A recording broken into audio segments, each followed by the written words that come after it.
Hello guys, and welcome back to this channel, where today guys, I'll be showing you how to add pages to your blog on Blogger. So guys, the first thing that you of course need to do is go to Google and type in www.blogger.com.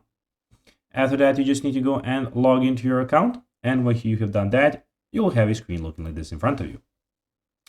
Now, let's see what we have in front of us here. In the left side of the screen, you have the new post, you have post, stats, comments, earnings, pages, layout, theme, settings, and reading list. And in the top right corner, we have your profile. But now guys, let's see how you can actually go and add pages to your blog on Blogger.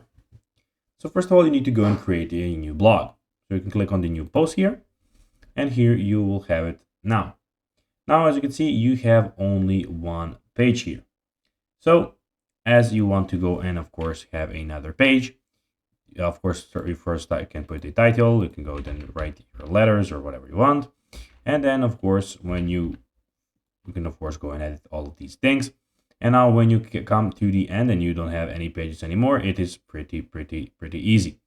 How you can actually do it is actually go and just continue writing. So basically, when you come to the end down here, you will start writing, continue writing, and you will have another page activated and put in, just like in Word. So guys, that will be everything for this video. I hope that you found this video informative and entertaining, guys. If you did, don't forget to like this video, share it, subscribe to the channel, and put the notifications on, as guys, this really helps us grow our channel. So if you have a few seconds, it will be pretty cool if you could do this for us. So guys, that will be everything for this video. I hope you enjoyed it, and guys, as always, I'll be seeing you in the next video on this YouTube channel. Until then, as always, until next time, bye guys.